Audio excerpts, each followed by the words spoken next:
Round one. Fight. Heroes never die. I'm Commander Shepard, and this is my favorite store on the Citadel. I used to be an adventurer like you. Then I took an arrow in the knee. Power, sex, power.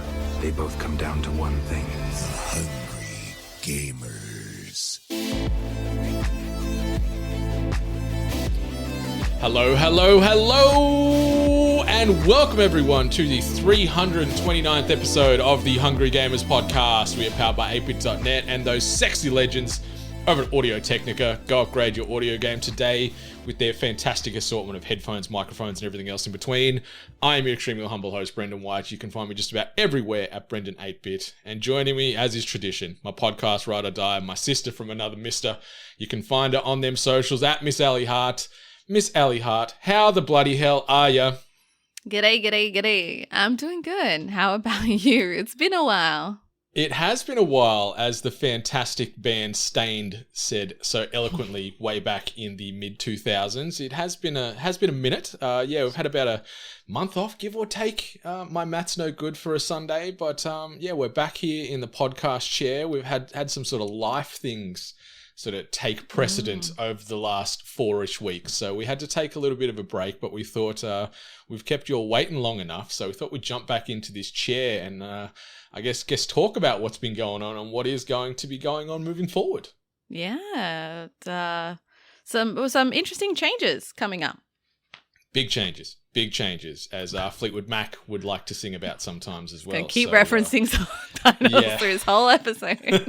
that's the MO for this episode 329 of THG. But yeah, big things happening. I don't know if you want me to sort of mention things here directly, or if I'm just going to sort of delegate the microphone over to you to maybe talk about some of these big things, because it's pretty monumental. It's very big news. Yeah, so there's a special time in every woman's life where things change and everything kind of becomes kind of unexpected, and things develop, they grow, and then sometimes you just can't find time. And look, I ain't pregnant, but I'm sad to announce. I'm sad to announce that I'm unfortunately going to have to leave the Hungry Gamers. Yeah, it's a lot to process, because you have been my podcast Ride or Die for many an episode and many a year, but that will not change moving forward. You'll always be my Ride or Die, but sometimes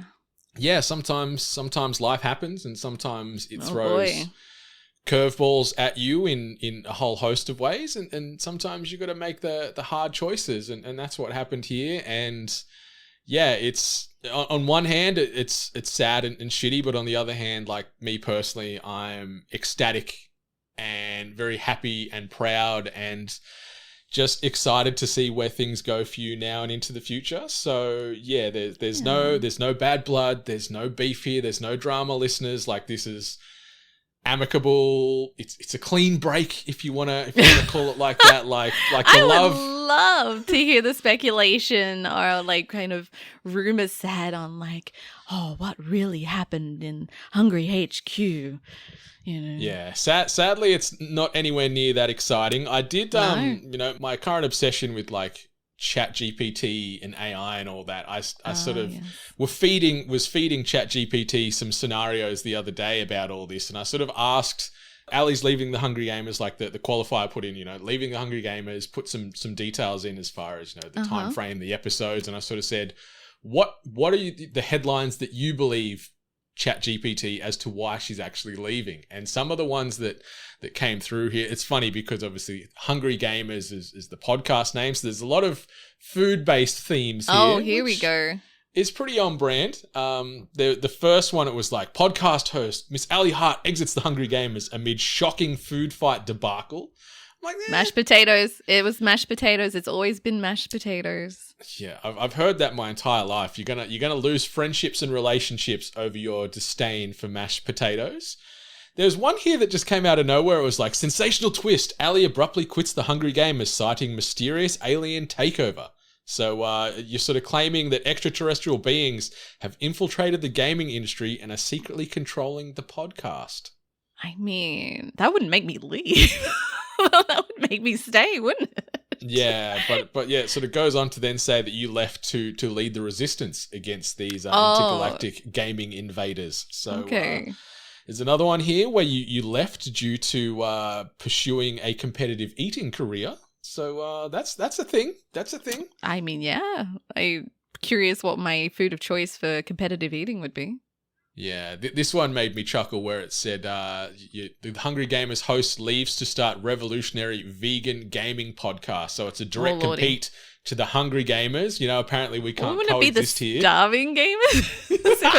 if I wanted to be a competitor to this podcast, it's like, no, we're starved. No, hang on. Hungry Gamers implies that you... No, okay, so we're full gamers. We're full of soy and silken tofu. Well, I don't know why veganism has to come into it. Like, I enjoy good tofu. I just think if we want to talk about a competitive, alternative to the Hungry Gamers, it would be we're no longer hungry. We're satisfied. The satisfied gamers. Oh, that probably would get the wrong listeners. But, yeah. Is famished? Does famished means you're full? I'm famished. I'm hungry too, right? It's a fancy way of saying hungry. Famished. Let's Google it, or let's see if the listeners can already correct us before Google does. Extremely hungry. Oh, I'm famished. Maybe you could be like the direct competitor, the famished book readers or something like that. You can have this new spin-off. The other one, and you sort of mentioned it off the drop there too. Ali's departure from the Hungry Gamers linked to top secret government conspiracy theory, and then it goes on to further read because she is allegedly carrying the baby of a very highly regarded person in the games media space. I was like, ooh, oh my drama. God, holy! I don't know how the government conspiracy ties in there too, but ChatGPT went a little bit wild there. But yeah, it's either that or you're embarking on a quest for a mythical gaming artifact. Is the last one there of note? They went all kinds of ways, old ChatGPT, but the consistent ones were food-related, baby-related, gaming artifacts, and then veganism. Apparently, we don't entertain vegans here, which we do. We do not judge. We do not yuck anyone's yums. No, I enjoy a good vegan meal, and now I just realize, thanks to that my little slight twist at the beginning of announcement is the same as Chat AI, so it came up with the same little gag. So although it's not really gag worthy, but still. But yeah, I mean, all very, no, actually no, they're not very very close. No, it's just life, Yeah. We've been lucky enough, when I made the decision to move overseas, it was kind of like, oh shit, how do we do it while I'm over here? And we made it work with a lot of things, with running a podcast and doing it weekly. There's a lot of sacrifice that goes into it, and we still, luckily enough, even across the oceans, we're able to kind of make it work. But unfortunately, some life things happened, and then just the scheduling, it just wouldn't work. And even if we tried our very hardest, I know myself, which I never do anything half-ass. I do everything full-ass. I just don't feel like I'd be able to bring the exact same quality and energy and commitment to the podcast that I regularly do, and that just would not be okay for me, let alone giving it out to all you guys. and I respect that 1,000%. The fact that you were always full ass with this is, testament to you. Yeah. Whole ass, sorry, not full ass. Oh, yeah. Yeah, full ass. Yeah, half ass and full ass. That's the glass is either half ass or the glass is half full. Yeah. But that's one thing that I've always admired and loved about you is, that when you're in, you're 100% in. And in this situation with things that are going on outside of the podcast periphery, you can't, and that's more than fine. So it's going to be tough. It's going to be weird, depending on what happens with this podcast moving forward. Like truth be told, I'd be lying if I hadn't enjoyed the last month of like not having the pressure of creating content every week and having to be up to date and sharing thoughts on news and rumors and controversies and not having to play all the latest games for the sake of just having to play all the latest games. It's been nice just to sort of relax and turn the microphone off emotionally and literally as well. So yeah, I'm still trying to work out what to do moving forward with THG. I've got some ideas that I'll sort of continue to think about a little bit more, but yeah, there's not a clear direction with what's happening or what will or won't occur here with this show after this episode. The thing that I am certain about is after this episode, there's going to be another little hiatus because July, I'm away for a little bit of time. So I thought we're just going to take all of July off, reflect a little bit more. And if and when the time comes and if it feels right, there will be something in August maybe. But who knows? Who knows what happens? Could be very exciting. It could be. But yeah, it's just going to be weird. It's just going to be weird for me because, yeah, you've been my consistent heartbeat when it comes to this podcasting thing. You know, we've been doing this collectively pretty much right from the jump. Like you were a few episodes out of alignment when THG first technically first not made on the debut. first ones. Yeah, technically wasn't there at the start. But you're probably lucky you weren't there at the start because those first few episodes, you know, they were a time. But you made your debut in episode 8, which was titled "Here Comes a New Challenger," and you weren't even there. No, I was there for 8, but I wasn't there for 9. Oh, the that's episode right. after. That's right. Because I So remember I was in Hawaii. You were in Hawaii. Yeah, that's what I remember that you were in Hawaii. So, okay, so I always thought it was the first episode, and I'm like, why would I just randomly like come onto a podcast like, and then the person that asked me on not even be there? Yeah, because I do mean things like that sometimes. So. Yeah, but we'll go into some of those specifics in a little bit more detail. But yeah, listeners, if you check in the show notes, there will be a link to something called Kudo Board, which I've set up, where if you wanted to send your best wishes, even better words, videos, audio form, images, whatever it might be, just to let Ali know what y'all been thinking of all these years of commitment and love and blood and sweat and tears she's been giving you can do so. So check that in the show note links. I've started to upload some of the ones I've received already, and I will be playing some audio through this episode from a select few that I've had to just get done early. I have not listened to any of these at the moment, so I don't know what they say. Good riddance. I'm glad she's out of there. I'm sure it's going to be very great stuff, but yeah, these audio drops, they were video, but I've converted them to audio just for the sake of this podcast. Okay. But the videos will be uploaded on that Kudo board, and yeah, I'll share the link in the show notes. Obviously, we'll share the link with Ali too, so she can watch and see these messages roll in over time. She'll never know what you guys said, so go for it. Let her know how much you hated Destiny. Yeah, no, Destiny's a great game, but you know, we can talk about that in a bit more detail. But yeah, we've got a rough schedule as far as what we're going to be talking through today. We've got some rough notes and things we might cover off, but listeners, this isn't going to be a deep dive on the news. This isn't going to be an unpacking of the latest FTC court transcripts with Phil Spencer getting ribbed by these lawyers and stuff like that. This is just going to be fun, lighthearted. Damn it, that's why I said I should have left. FTC said that, you know, the Hungry Gamers had too much control over the cloud space, and I had to go.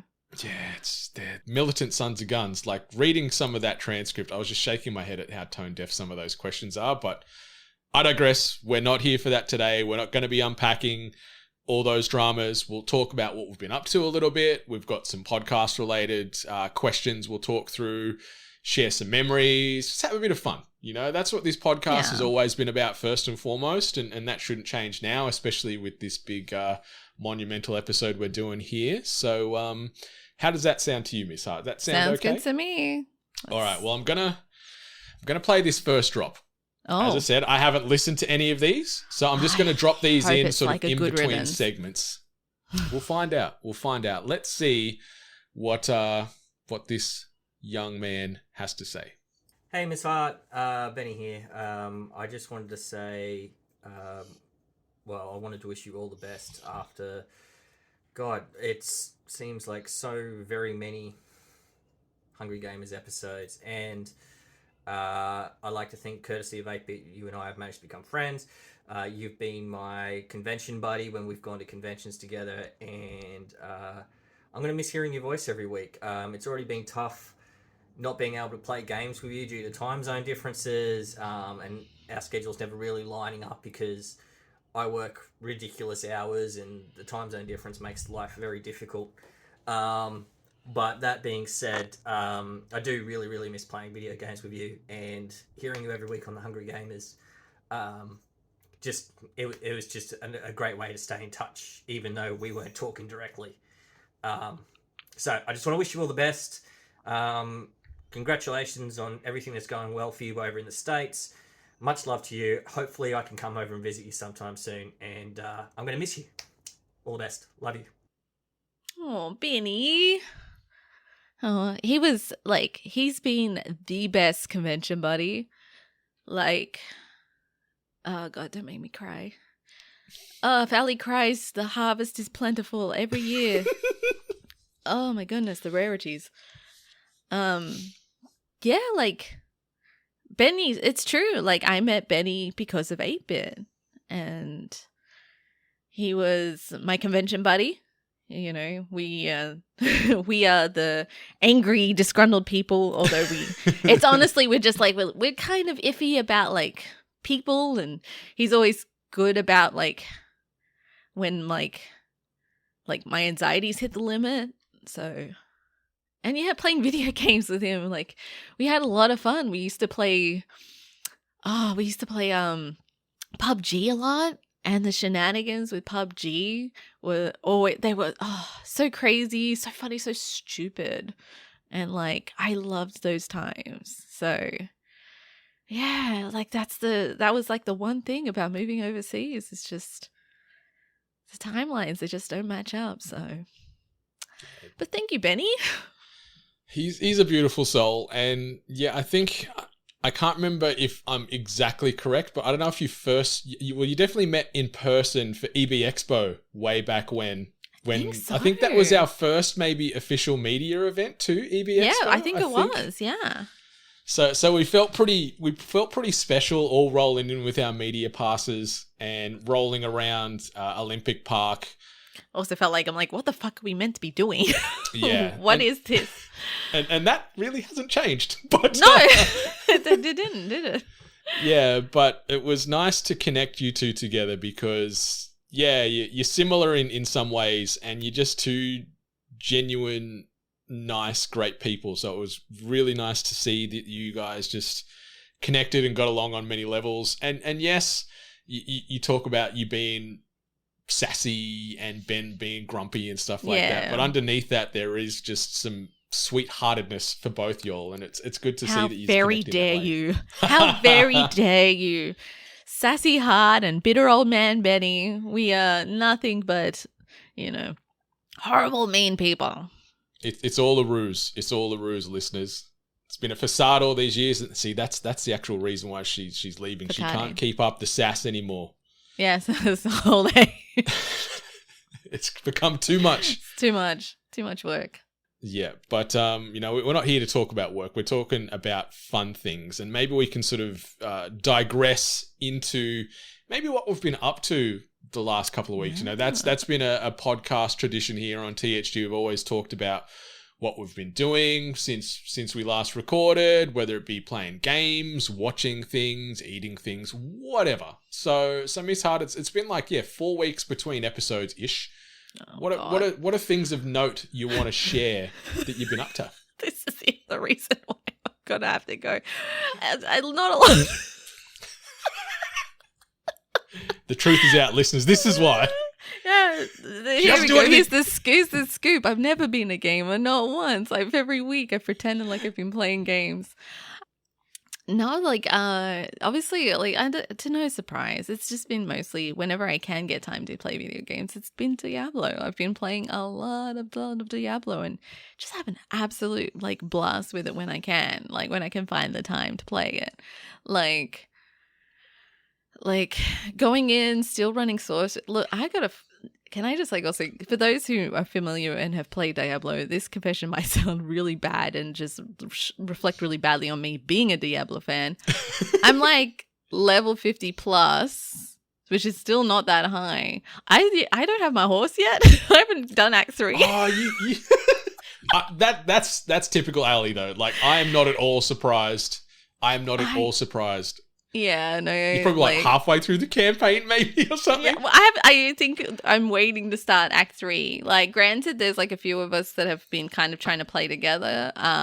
But they've already, like, the group that I'm playing with have already voiced their disgruntledness on how my play style. They've called me Side Quest Alley because, like, they're off trying to do what they need to do, and they're like, "Where are you?" And I'm like, "Oh, I found some people over here. I'll be there in a second." So yeah, it's my own fault. So the time that I found to play Side Quest Alley. So I actually realized that has a really great, like, kind of double. Yeah. Anyway, so the time that I've had to play games, it has been predominantly playing Diablo. I just also need to mention that I got my ROG Ally as well. Yes. Have you been playing it a lot? Not a lot. I've been, like, kind of testing it out and, like, seeing what its potential is, what games are suitable for it, maybe what games that aren't. I'm still working on putting in an additional SD card inside it just to further extend like how much it can hold. For the most part, I think this is going to be a kind of like a platformer, narrative kind of driven device for me. I don't normally play those kind of games.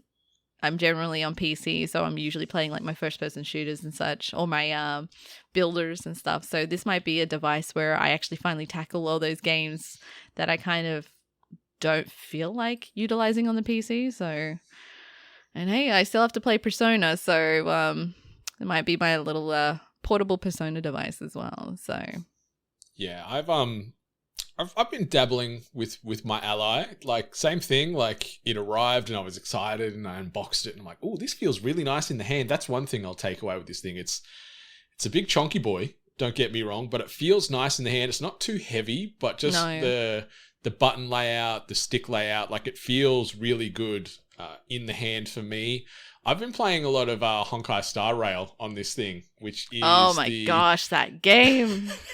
Which is you wouldn't say the sequel, but it's similar to Genshin Impact, which was done by MiHoYo, and so I've just been living my animated space fantasy life on my Ally. But it's a good bit of kit. But something else that's really good is Diablo 4. I've been smashing it too. My little sorcerer, she is a ice shard throwing powerhouse at the moment. I've finished the story. I've got my mount, so I'm riding around Sanctuary on my horsey. I think I'm at level 66, somewhere around there. So So been doing endgame stuff, been doing nightmare dungeons, jumping on every 6 to 8 hours to, if I forgot time, to smash the world boss out with whoever else is on a server. Yeah. I still haven't done that world boss that's got, like, the gold. Oh, yeah. With his big sort of, like, box of treats that he... Yeah, that he's, like, swinging about a bit. I haven't versed him yet, but I've done the big turkey. I've done the big skelly boy, but I just haven't done the gold guy. So I still need to do that. But I gotta say, I'm really liking Legion events. They're a lot of fun. Hey? They're a lot of fun. I like this kind of, like, almost like horde mode, working together with a group of strangers. I think I've really enjoyed the stranger experience in, like, playing with randoms in this game. Also, if you are at a world event and you see someone spinning and spamming look, if you don't follow suit, you are a party pooper. You best believe that I'll be spinning and saying look. but it's just for the times that I've had to play it, I've been really, really enjoying it. I don't think I've really ran into many issues or like hurdles in playing this game. About the only thing I felt is that, and it's probably just due to my own fault, sometimes I feel like my sorceress is a little underpowered. Like she's not meeting the same like level as like the necromancer in our team or the rogue in our team. Granted, there's a lot of solid builds for those two that are out there, but I like I'm like dabbling. I'm like part ice. I'm like protective in ice. My attack is like fire and electric.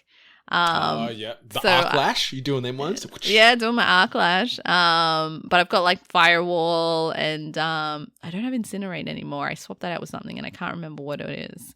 But firewall is great. I love firewall. So yeah, I'm kind of like dabbling in like 3 elements and just not committing. But yeah, I've just that's about the only downfall that I found, and like it's probably just, you know, human error where my character feels a little underpowered. Yeah, I followed a few builds. Like I did the Arc Lash Chain Lightning up until 50, and then I've shifted to this Ice Shard one, lightning, where it's just you're shooting ice like a machine gun. Like it's just across the map. Like I'm a glass cannon. Like a couple of hits and I'm usually cooked if I'm not careful. But you feel very powerful just teleporting into a mob, dropping a Frost Nova, and then just shooting ice everywhere, and then teleporting out before you Frost can get Nova's clapped. pretty good. I love my Frost Nova. I'm not too squishy. The joke is in my group is that like for the character that should be the smartest, I'm actually the dumbest character in the group. My intelligence is so low, but my strength. That's not good. No, I know. That's what sorcerers rely on. I thought it was not wisdom. It's not called wisdom. It's called There's dexterity, intelligence, wisdom, and strength. No, it's not called wisdom, is it? It's called willpower. Oh, willpower. Sorry. Yeah, so it's called willpower, and I've got plenty of that. I've actually got some decent strength, and I'm also quite dexterous. Not smart though. Not smart. She's figuring it out. She's figuring it all out. But you know, so like you know, my strength's pretty good. Like she holds up when she needs to, and she can like kind of get out of a bind. By the way, I have this perk that if she walks through her own fire, she runs. And that's pretty good. Like it makes sense. Self-awareness is good. It makes sense. She's not that dumb. So, oh, fire hurt. I better run. But yeah, I for the most part, she's so this. I was going to say there's clearly something wrong with my build, but there's, you know, intelligence probably just needs a little bit more work. Yeah, that intelligence is going to boost your base attack up nicely. So yeah, keep working on that. Dexterity for your crit, willpower for your mana and health regeneration, and then strength for your armor. So you've made a little tanky Sork. It's nice to see. Yeah, she's like she attacks, she protect, and she run away. But it's because I'm getting like some of this cool gear where I'm like, I'd be an idiot not to utilize these things.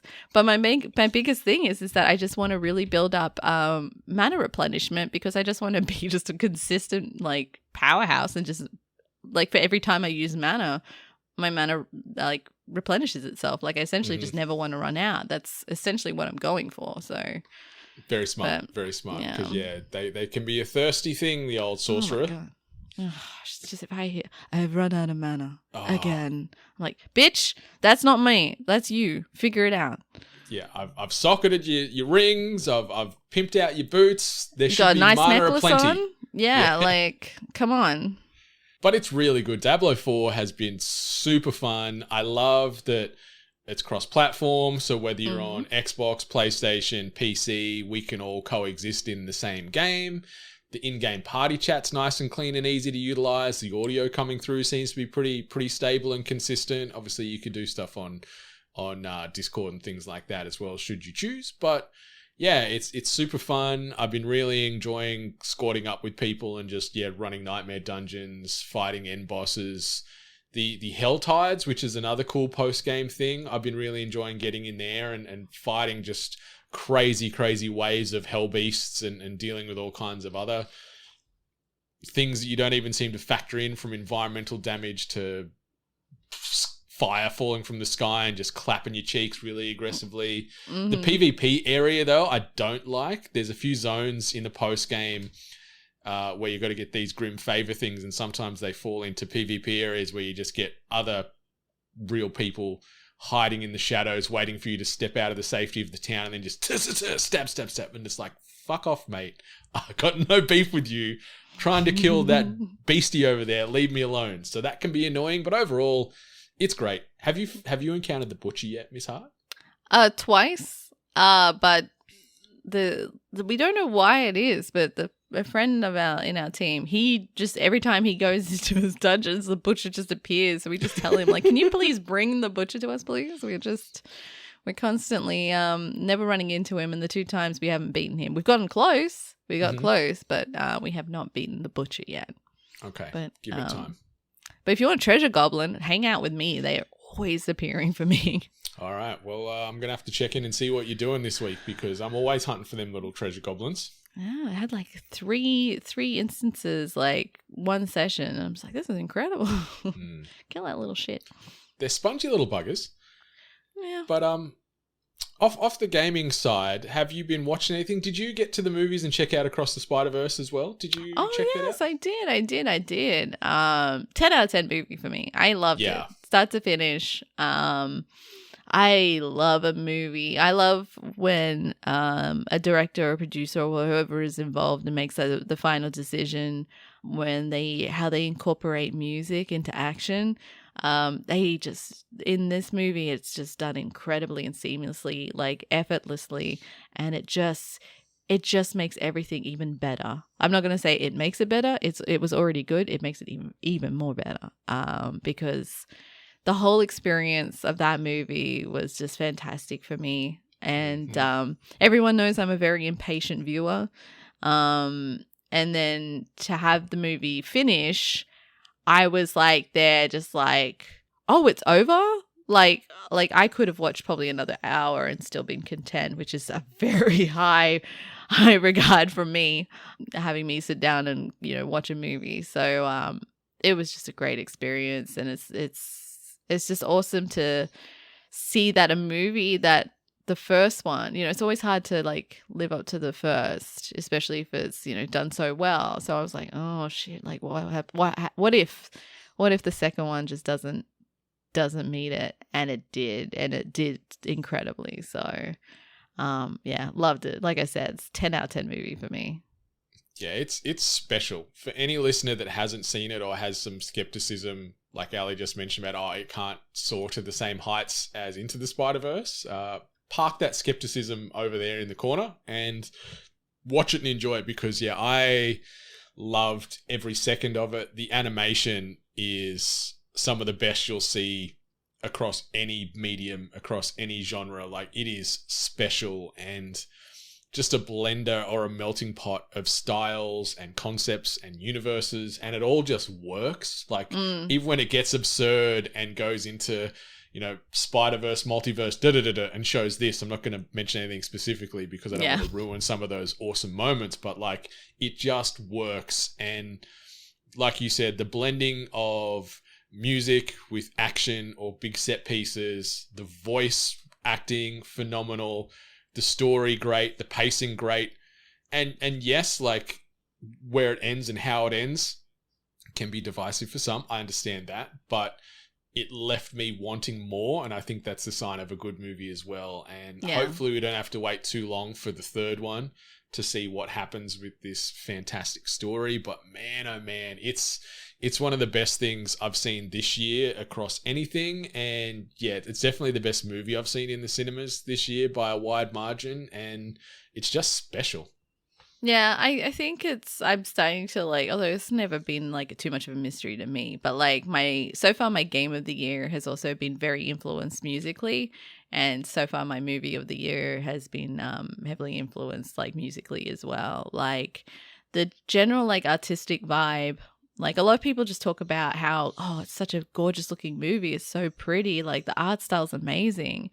But I'm just like, no, I'm not hearing enough people talk about like the music and the sound component and how it adds to the experience. Maybe people are not aware. I don't know. But like, just I've never been so on board at the like first very microsecond of a movie. As soon as like the beat drops and then the whole initial intro to this movie and just the tone and vibe it established with the music, just the music alone, like it was incredible. I loved it. I absolutely loved it. So yeah, music is a tone setter. Like that intro or that open can really shape your opinion of what you're about to experience for 20 minutes, an hour, 2 hours, whatever it is you're watching. So yeah, out there, any budding filmmakers, that open, that intro, that music can be your hook to great success or just weird, confusing, jarring moments too. So true. Yeah, but Across the Spider-Verse, chef's kiss, 8-bit approved, all of those positive terms. I cannot speak highly enough of it. And it's funny, on the direct opposite side of this film-based coin, I went and took myself to the movies yesterday and watched Transformers Rise of the Beasts. I wish I didn't take myself to the cinemas to go watch Transformers Rise of the Beasts because... Oh, it wasn't good, was it? Nine. It sucks because Bumblebee that came out a few years ago now, where it was a bit of a step back from the Shia LaBeouf, Michael Bay Transformers and a little bit more grounded and more nostalgic. That was awesome. I thought, you know what, this is sort of a follow-on from that in a way. It goes from the 80s to 1994. But the use of music in this, like what you were talking about with Across the Spider-Verse, great, really cool. Like they lean heavily into 90s hip-hop culture. There's some awesome beats, some awesome sort of accompaniments to big scenes, which I loved. But the story sucked. The acting for some of these characters, so bad. Some of the use of the Maximals, if we're talking like Beast Wars of old, we get some Beast Wars Maximals love in here. Some of the characters great. Some of them are just there for the sake of being there and have like no lines. But the plot's a mess. It's typical Transformers movies of like excluding Bumblebee, the ones before that were all just a mess. That's what this is again. And I was so bummed because I had high hopes and I left. Did you? Not high. I had medium hopes. I don't know. It would be okay. I have no horse in this race. I didn't really grow up with Transformers. It was one of Mama Hart's stupid shows that she would refer to. So I don't have too much of a connection with Transformers, unfortunately. So yeah, well, you weren't established on watching this movie, that's for sure. Yeah, we'd all of a sudden get into it. Yeah, so I was pretty bummed about that. But you know what? It is what it is. It's like the animation, the CG of the Transformers themselves always looks very impressive, especially when they transform and do their thing. But it was just meh. It was very forgettable 2 hours. I sorry to drag this down a little bit more, but while we were in the while we're sad about things that we love, I need to ask you because it's been some time between. We saw a little bit more of a certain video game to TV franchise. I know where this is going. It doesn't matter. What did you? I haven't gotten like we were in like I think collectively we were talking about this looks awesome. Yeah. I haven't gotten out quicker on something, I think, after a trailer. Like, I went from like, yes, I can't wait with that first opening trailer, Anthony Mackie putting his CD into the CD player and Carnage ensuing, to then seeing him and Sweet Tooth fighting / serenading / having a love affair in this casino. Like, it was bad. And for that to be like your major selling trailer. Yeah. I'm like, ugh. What happened? Like I was so like into this like game franchise purely just based on the story. After I think it may have been you, someone like told me like what the general concept of Twisted Metal was, and I'm like, all right, let me learn about the lore. And I'm like, this game's really fucked up. I love it. So I was kind of excited to hear that there was going to be a TV show that was going to be, telling the narrative of this game. And then, the initial trailer that we saw, that little snippet, it was like, okay, cool. Sweet Tooth in the back of a, ice cream van with, I think we saw body parts. Maybe we didn't, but we saw a bit of like viscera and gore and him laughing manically. And I'm like, oh, cool. This is very, Saw, very, and then that second trailer snippet thing got released. And I'm like, what happened? Like, and was it Cisco? Yeah, they were singing to Cisco's Yeah, song. that's right. That's right. I couldn't remember the song. Yeah, Oh, and no. I'm like, what's happening? Like, and sometimes you could kind of say like, oh, maybe context, like maybe if there's like, you know, the context is there, it actually makes sense, or it, you know, makes it funnier or something like that. I'm like, no, because like, the assumption is that it's releasing very soon. Next month, yeah. Yeah, and you would assume most of the stuff's ready, done, you know, on, I was gonna say on film, but that was the winning glimpse. Like, that was the one where you're like, yeah, this will get people on board. They're singing to Cisco. Like, people love nostalgia. Let's put Cisco. Like, don't get me wrong, Cisco has his place in the gaming community, but just, I don't know, because there was actually a lot of speculation that initial trailer where he plays what were they called?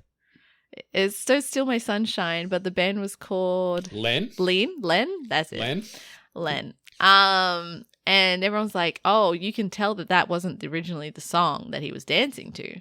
I'm like, oh, how can you tell? But like, whatever, like, you know. So I'm wondering if they had this like choice about doing a certain year for music choice, and kind of almost like leaning into the nostalgia and it just being memorable, being like, oh, I remember that song from, I'm not going to say the 90s. 2000s? It has to be, yeah, early 2000s, I'm guessing, right? So, but just, I've never been, like you said, like so quick to jump ship on something than to see that little snippet. And I'm just like, I'm not witnessing the charisma and funniness that, what's his name? Will Arnett. That's Anthony Mackie? Will Arnett. Like, you know, he's really good on delivery, no matter what character he's playing, but it just wasn't there, and the back and forth felt like a sketch show. You know, it felt very like weird and jagged. Like, so now I'm feeling a bit down about this series. Like, it's a shame. Did you see the the Will Arnett like sort of live cross from the Game Awards where he introed the trailer, and like you could see Will Arnett on camera and it looked like he just woke up from a bender for like a week. Like, he looked beaten and downtrodden, and then he's like, check out Twisted Metal. Like, you could see that I don't think he gave two shits about this show, and to then follow that immediately up with that trailer, I was just like, oh my God. Like, the tone, like you talked about the lore of Twisted Metal. There is some dark, heavy, messed up shit in really this is. world. And if they don't manage to capture some of that with the craziness and the absurdity, it's going to be a mess. And I don't know how to feel, because, yeah, that first little teaser where we get the very brief snippet of Sweet Tooth in the back of the truck, yeah, with body parts and all kinds of horrific things in there was awesome. And I was like, yes, this is cool. And then to go from that to this, it's gone from like MAR rating to like GPG, it felt like, where they're just trying to appeal to all audiences. And I don't know what's going to happen around this time next month when it drops on Peacock/Stan here in Australia. Yeah, I was really honestly hoping that they were going to lean more into a very like dark, gruesome, like comedy is still like required for these kind of like series, like especially when you're going down a horrific, grotesque, kind of messed up route, you need that kind of lightness every now and then. Mm-hmm. But this looks like they just completely just like slapsticked it, just like let's just do gags, let's make fun of it, like, oh, he's a clown, isn't it so funny that he's into this? It's like, he is a serial killer, sir. He is a serial killer. I don't know. Well, I'm hoping that someone just made a bad choice and maybe the rest of it will change, but I don't know. It's not a good start. Yeah, like we could be completely off the mark, and that could be an outlier, this scene, but like, is that being your hero moment to sort of introduce it to the world in a larger context? Yeah, whoever made that choice needs to reevaluate their life moving forward, because that was a horrible, horrible idea. But we'll see. We'll see what happens next month. Also, if anyone hasn't been keeping up to date, the finale for season 1 of Silo airs next week. Get your eyes around that show. It is so good. Miss Hart, have you watched any of Silo yet? No, but I saw a really interesting snippet from it, and like, it didn't. the little promotion that I was watching, the little video snippet that it was showing, at first I'm like, what's this? Oh, what's this show? And then it came up and said Silo. I'm like, oh, this is the show that Brendan was talking about. So my interest is piqued. My interest is piqued. So it may be on the list of things that I might want to watch, but it has to be a good first episode because you know what I'm like. Mm-hmm. You are in and out quick. Oh, yeah. So, yeah. It's great. Okay. Episode 9 just aired on Friday for us. I guess Thursday night for you in the States there. So yeah, finale this coming week. Cannot wait. It's a good time. And the second season of The Bear has either just dropped or is about to drop. Still didn't see the first. Wait. Oh, it's so good. When all these incredible shows are out there, me and my husband recently just started to load up Amazing Race. You didn't start from like season 1, did you? No. I've already watched all that. No, we started like there was like a season where it was like just pre-COVID, and then there was a season that happened like right when COVID was kind of happening. So we're kind of in that era now. So we're like, yeah, because sometimes you just don't want to watch what's new. Oh no, actually we've watched the new MasterChef as well because we love a good cooking show. And did you see that Crime Scene Kitchen is going to be getting a second season? Yes, I did not see that. I think they've released the first episode. Yeah, John McHale still hosting this thing. Yeah, it looked like it. Yeah, can't wait to check out some Crime Scene Kitchen. So That's I don't just think his so Animal good. Control TV show's doing that well. So yeah, I watched the trailer for that, and that was another one. I'm like, oh boy, yeah, maybe not. Didn't they purposely get a guy that's very similar to Andy Samberg in that?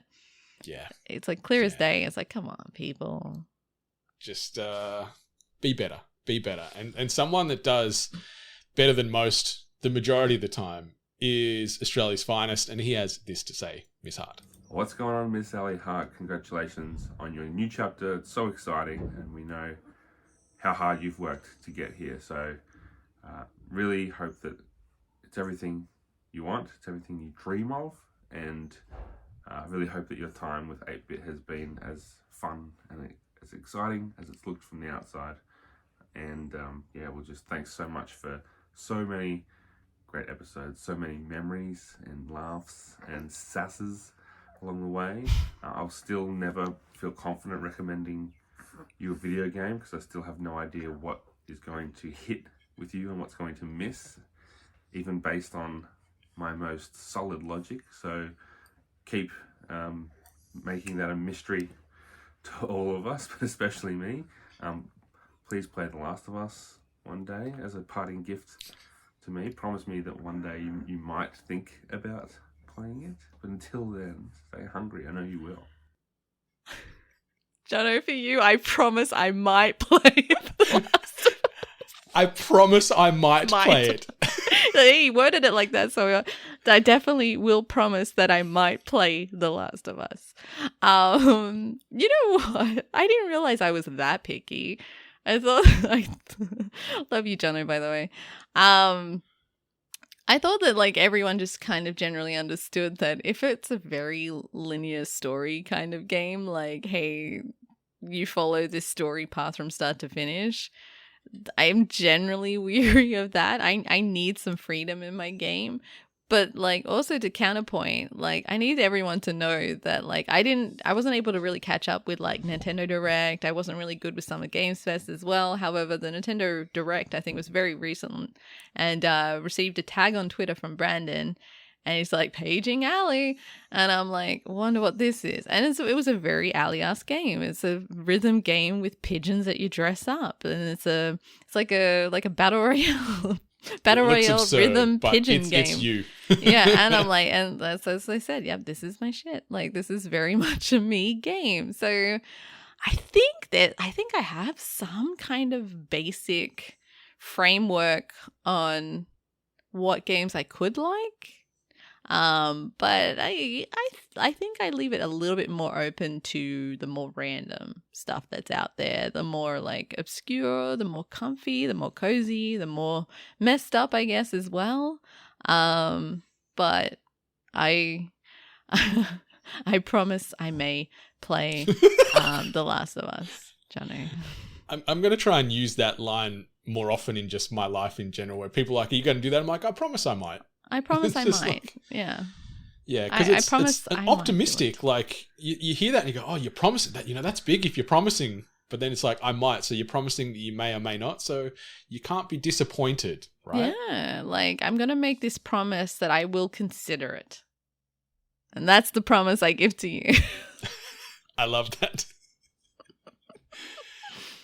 But yeah, it's funny because the three of us have been the driving force, or the three prongs of the trident here at 8-bit for many a year now, and we've been synergizing and playing off each other's strengths and helping out where we can with podcasts, with content in the background, with direction, everything else in between. Like, you two have been my collective moral compasses on this big beast for many moons, and it's going to be weird saying goodbye to 1/3 of the Megazord here with yourself and just me and Jono trying to navigate what happens from a day-to-day perspective with all this moving forward. But yeah, I love that you guys, you've got some similarities, but then you couldn't be more different in some ways as well. And I mean that in like the best possible way, like not in a mean, disheartening way. Like, yeah, you're similar, but then you couldn't be more night and day with whether it be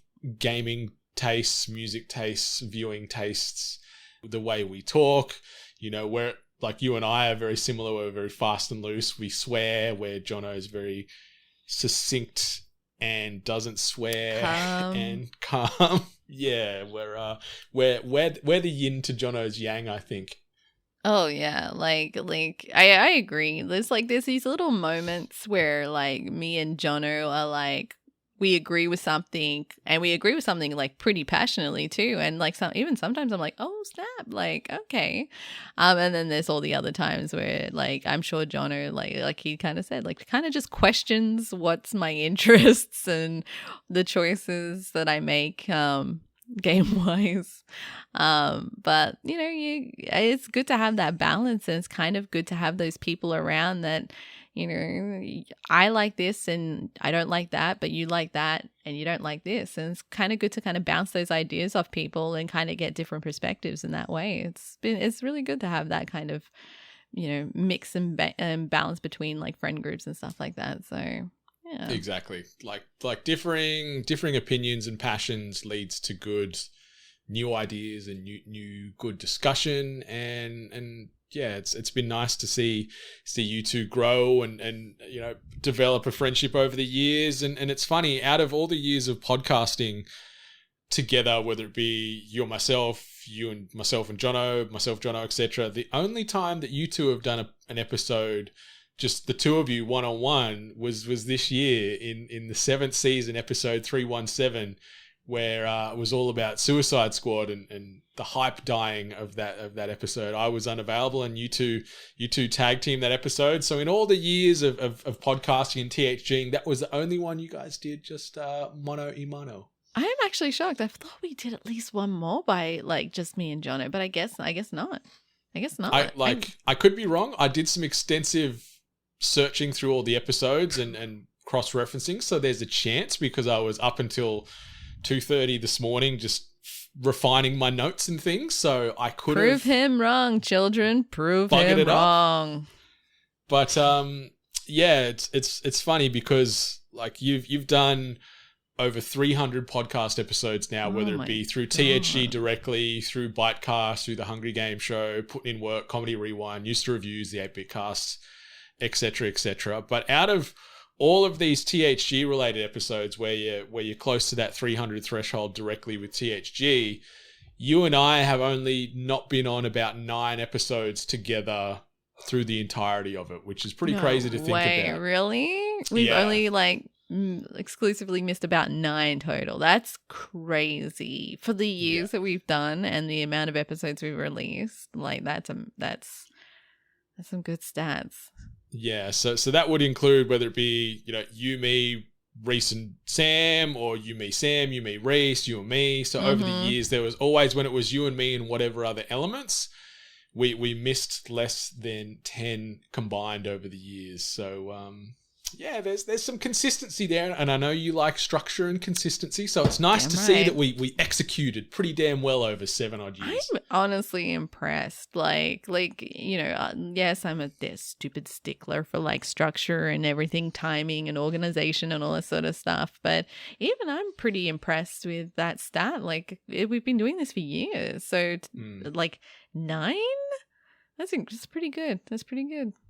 Yeah, it's crazy to think about. Like we're averaging 40 to 50 episodes a year, give or take, and to only miss, say, 1 to 2 every year collectively, where one or like either of us are on the episode together is crazy to think about. So it's a testament to that work ethic there, and that's what helps have us allow us to get to where we have and have these great opportunities and great successes. And it's crazy to think that we have spent, I'd say, close to 1,000 hours, I reckon, on the microphone. I was trying to do the numbers. This was a hard one for me to finalize, but I think we're getting close to 1,000 hours of recorded audio out in the ether, which is nuts to think about. Yeah, that's the audio the aliens are going to pick up.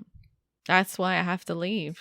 Yeah, you got to go fight the good fight and keep the universe safe. But how's it feel to know that you've sort of talked into a microphone for 6 to 7 years and put over 1,000+ hours of your time into this craft? How does that feel, like reflecting on that number?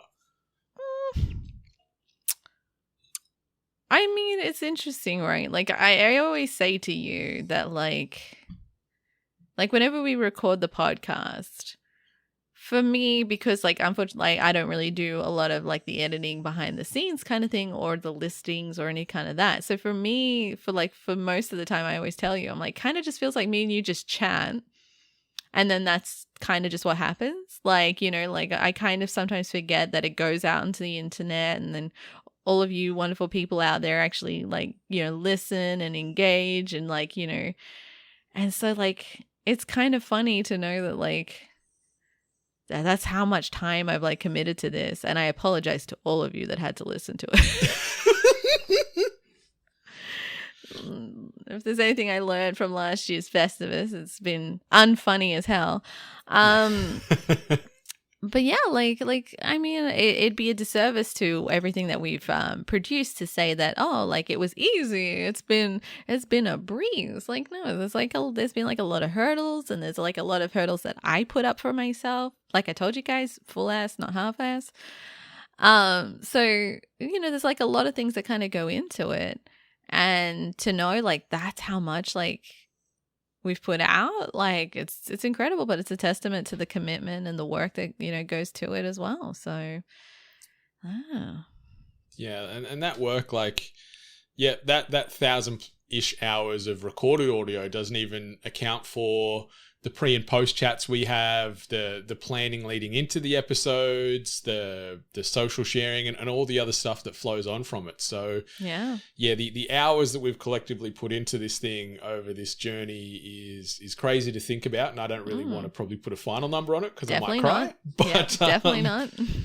Yeah, it's insane to think about, but it never really felt that way. Yes, a lot of hours go into it, but I think you nailed it perfectly there, where it's just two mates coming together, having a conversation, and then sharing it with the world. And that's always been my favorite thing with this podcast is it doesn't feel like a job. It doesn't feel like it's forced. It's just get on a microphone, have some fun, have some laughs, share some opinions that could be right, wrong, or anything else in between, and just enjoy one another's company. And the fact that we've done that for well over 300 episodes together and 1,000+ hours on microphones, and we don't hate each other, or there's no bad blood or no issues. That's a lot of time. That's more time that I've spent with most people in my life in these 30 odd years on planet Earth. And yeah, it still feels like it did way back in 2016 on March the 13th, when you graced the Hungry Gamers listeners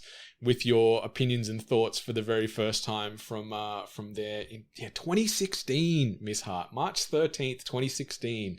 Over 7 years ago, when you made your podcast debut, which is crazy to think about. You were doing stuff before that and wrote some really great reviews and opinion pieces on a whole heap of gaming stuff when we were trying to be like a written professional media outlet for a hot minute there. Yeah.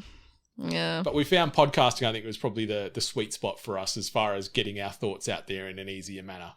Yeah, like podcasting was definitely the sweet spot. But like you're saying, that was the first year. I feel like that like Saving Private Ryan gif of Matt Damon aging. Yeah, aging. Like this is like you said the year, and I just oh my god. You still look the goddamn same, to be honest. Hell no. I think the only thing that's changed is I think your braces are gone, because when I first met you, you had the braces then. Did I think I have in 2016. braces? I think. No, maybe? I wouldn't. You would have been there pre-braces, then you would have been there for braces, and then now you're here for no braces, and you've been here for multiple hair colors, hair lengths, Mm-hmm. Multiple glasses styles. That's true. Yeah, the actually you would have been there for the first introduction of glasses when I found out that those headaches were because my eyes were hurting. Yeah. So yeah.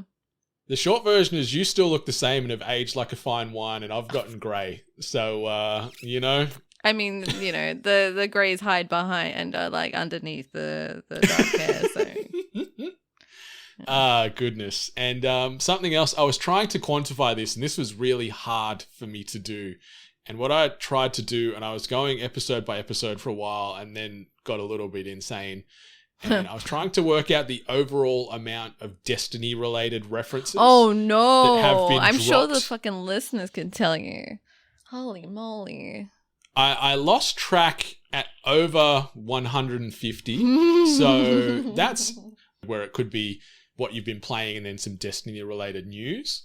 So Destiny got talked about at least every second episode with an asterisk on THG over the years, and yeah, there's nothing wrong with that. It's a hell of a franchise, and it's one of your favorite franchises of all time. I mean, You'll fly that flag forever and always. That's come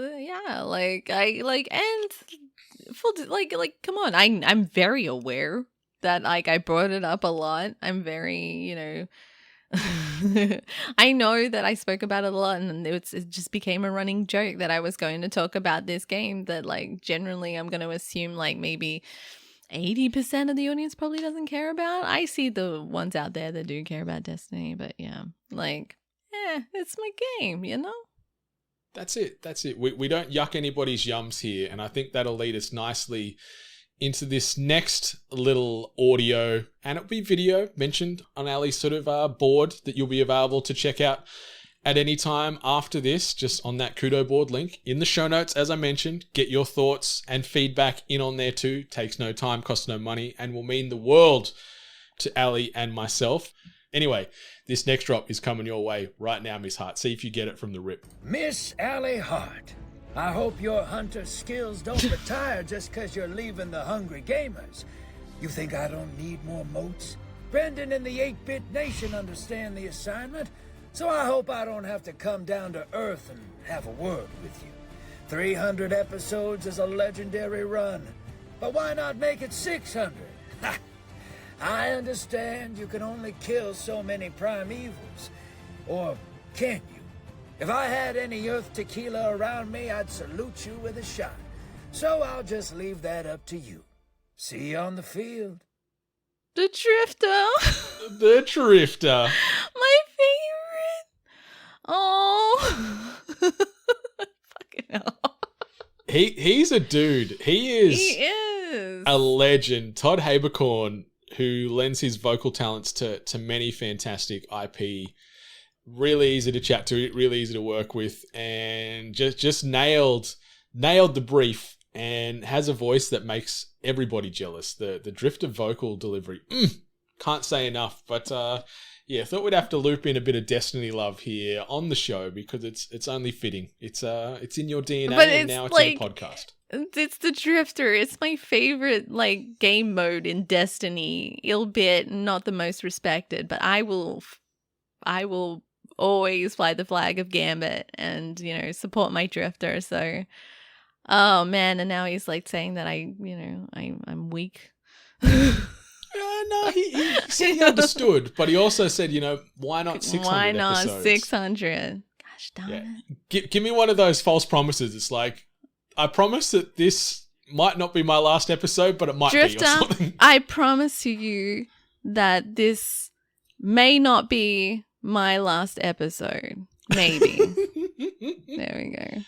Please, John Farnamus, Miss Hart, please retire and come out of retirement every other year. I'm the man of the hour. Yes. Whispering Heart, we'll call you. All right. So, yeah, Todd Habercorn, thank you for that. And keep doing your thing out there in Gambit and just being the badass known as the Drifter. But I thought we'd talk about or share some of our favorite memories podcasting together. Yes. And whether you wanted to look at this chronologically or just scattershot and like share memories and thoughts that come to mind. Did you want to lead off? I've written a couple of just notes just so I don't forget things. But did you want to lead off or do you want me to lead off? I mean, I'll let you lead off because I'm definitely not going to be able to do it in chronological order. Like, Lordy, you just explain how many episodes, hours, and all that sort of stuff. Like, I'm lucky if I remember what I did this morning. Well, I think the first one was like favorite memories was when we were all still living in Sydney and we had those face-to-face recording sessions on a weekend. We'd all navigate public transport or drive all over town to whether it be Reese's sweatbox bedroom, spare room that he converted, or my old work office in Piermont. I think my work office in Piermont was some of the funnest time I've had recording podcasts and just our little morning rituals we got into. Where it's like, we'd all meet up, we'd walk up the road to the Bank Cafe, we'd get our coffee, we'd get our pastry, and, it'd just set the mood early as far as what's to come with podcasting. We'd get updates on our life, what's been happening this week, and just shoot the shit. And it was just a nice little, like, nothing moment that happened every week, but I think it just meant so much because we took time out of our days and our weekends to make this happen and to share that over a really strong coffee or an energy drink and a delicious pie because the bank had fantastic pastries. It was just a happy time for me, I think. Yeah, like those days, like the Piermont days where it was a day for me, like talking about commitment to episodes and stuff, like I'd wake up first thing in the morning and have to catch a train and then catch a tram and then we'd grab our, very healthy breakfast of Red Bull and a meat pie and or other wonderful pastries that they made there. And then sometimes we'd go to the little grocery store and grab snacks as well. We taste tested the Guardians of the Galaxy Doritos, which was I think my first Dorito that didn't have cheese on it, like melted cheese on it, because that was the only way I could eat Doritos. And it was actually really nice.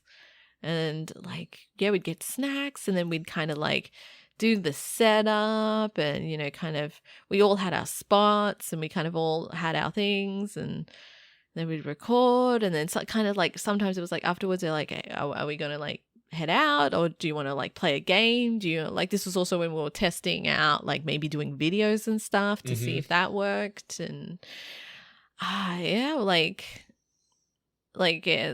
it was a whole day event for me because by the time I got home it was like almost like dark, like it was nighttime. So I'd leave in the morning. It was a day of work for me, but there's some great memories in that office and like dealing with like you and the parking situations if someone else tried to steal a parking spot and trying to like beat the I don't know if I should be just saying it, but like beating the gate and stuff like that. But yeah, and then what was the thing? The Hungry Gamers thing that had the games the on hyper it? deck? That's it, the hyper deck. And then we found like all those like dirty games. We played so many smutty games on that There thing were in that office. so many smutty games on there, but one of them had a really good puzzle element to it, so we were pretty committed. I can't remember what that game was called, but I just remember seeing the boobies when you sort of crack the puzzle, solve the puzzle, whatever. Yeah, crack the code, solve the puzzle. Yeah. Good times. So, yeah, like there was a lot, like, because that was a good amount of time that we spent in that place, so there was a lot of memories built there. Yeah, that was home base for a good long while. That was home base until we then set up in when I was living in Strathfield. We set up the spare bedroom into there and had a little studio, and then had grand images of grand plans of making video content. It's funny. It's I guess it's been a consistent rise. It's like, we'll do more video. We'll do more video. Hey guys, let you know we try. We've tried constantly. It's just hard, listeners. It's hard, and it takes so much time.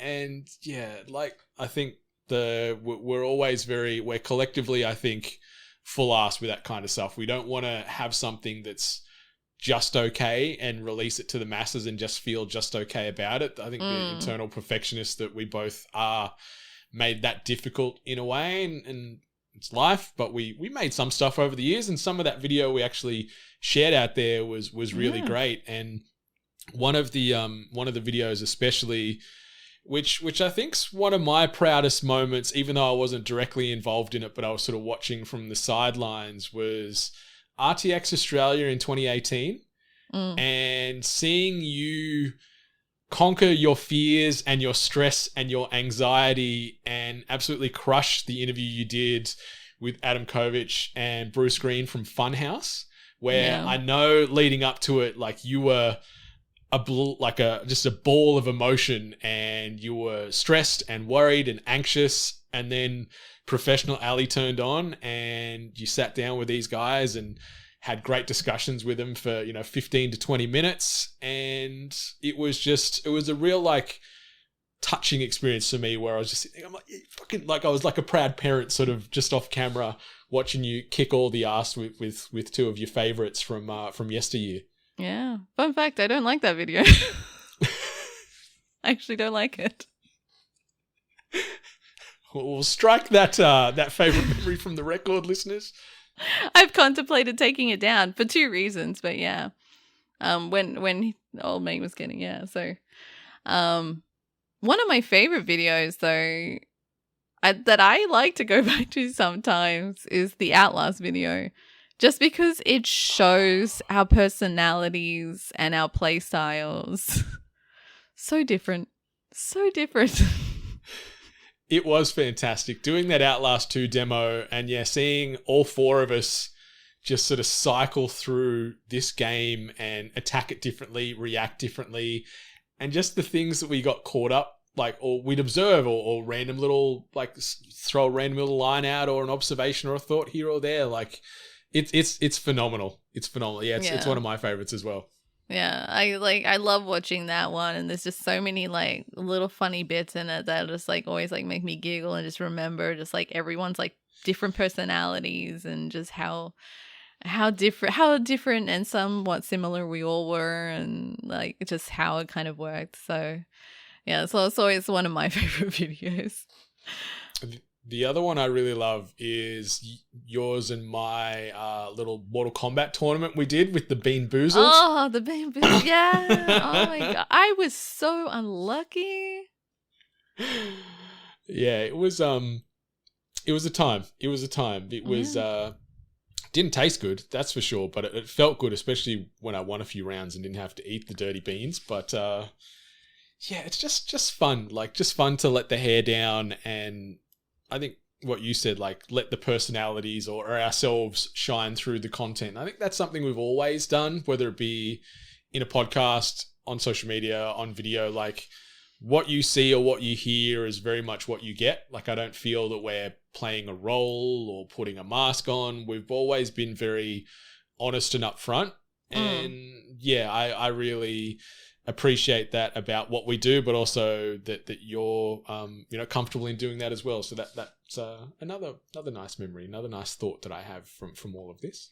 Yeah, like, I mean, we try, like, there's a lot of hit and misses. There's a lot of, like, moments where, like, I kind of gone back to, I'm like, I don't think, that was the best way to do things, or, like, like, oh, I hope it doesn't come across this way, kind of thing. Like, genuinely care about, like, how we kind of present ourselves, and try not to be like I was gonna say shitty people, but I don't know, just like like I don't want to be fake. I don't ever want to pretend to be something that I'm not. But in the same sense, I still want to be perfectly aware of everyone around me and everyone in the community and so forth. So yeah, like it's always been a strong point with this group to always just try to be our true honest selves, and be respectful at the same time. So yeah, and that's a proud moment for myself every day that this brand or this podcast or this community exists, because we always try to be honest, we always try to be unfiltered, and we're not always perfect. We try to be, but at least whatever you're seeing from us out there in the content creation space, you just know that is always unapologetically us. It's not fake. We are who we are. Our faults shine through sometimes, but it's been really nice. And it's funny, one of my other favorite memories of podcasting together, and it'll sort of be a little lost on the listeners here, but like it's sort of often what happens when the mics were off, like that discussion before and after recording, just catching up, getting updates on where things are in our personal lives, and sharing stories, sharing plans, and inner thoughts and stuff like that. So it's been nice to have you there as sort of a confidant and a bit of a moral compass for me, where if something's going on in my life and I need to talk to you about it, you'll always give me your true honest opinion, and I love that about you, and it's really helped me in so many ways, and I'm really thankful for this podcast to have helped build that relationship and that friendship, and allow us to have that sort of sounding board moment before the mic goes on, the shit talk officially gets recorded. Oh yeah, like there's so many times where we'll be chatting about a bunch of different things, and then here's some behind the curtain bullshit. I never know what Brendan's gonna say at the start of the podcast. Never. I never know what he's gonna say. So like sometimes he'll reference something and I have the clue what he's talking about, and then other times we'll be talking about something and then he'll be like, the chicken twisties to my cheese twisties. I'm like, guess what we were talking about before this episode, so it was always a great mystery, but the lead in to see like what the reference was and if I was going to get it. The chats beforehand, well, it's like I said, like even the podcast like still felt like friends catching up, but like even beforehand, like sometimes it'd be bad where we'll be like, start time, hey, here's the link, let's get started, let's get organized, and then like 40 minutes later, oh, maybe we should just record a podcast now, like maybe we should actually do the podcast. So, and that's kind of like more behind the curtain stuff, kind of where the like the bike cast or the after hours kind of thing kind of stemmed from, where we understood that we had these kind of like general non-gaming kind of conversations, and we weren't 100% certain if you guys really wanted to hear them or whatever, but we kind of said like, maybe you did, maybe you were curious about these little weird conversations that we were kind of having before the podcast or even after the podcast. So tried to put them in a little time capsule and of audio on the internet every now and then. But yeah, I'm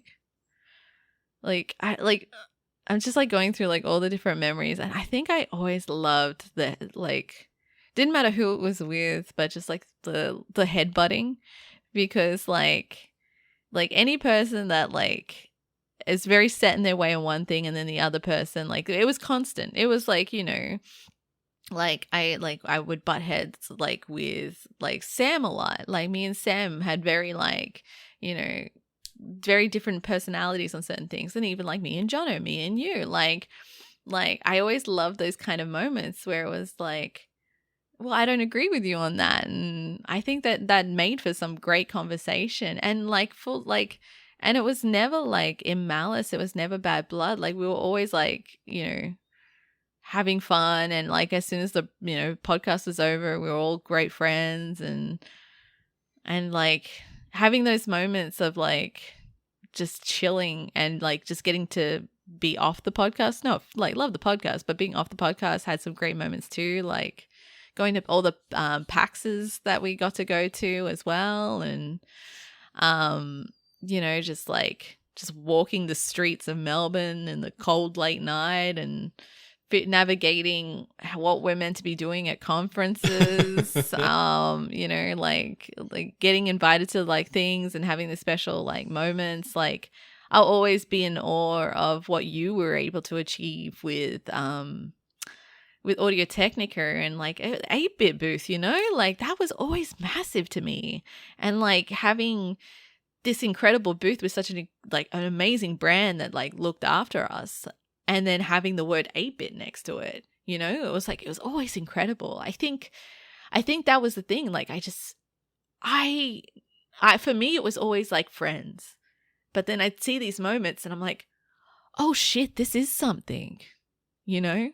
So yeah. Yeah. It's, and I think the friendship part always came first, and all the other benefits and bonuses that came from, like even though 8-bit's the brand, it feels like the Hungry Gamers was the face. It was the piece. In more ways than you would know, guys. In more ways than you would know.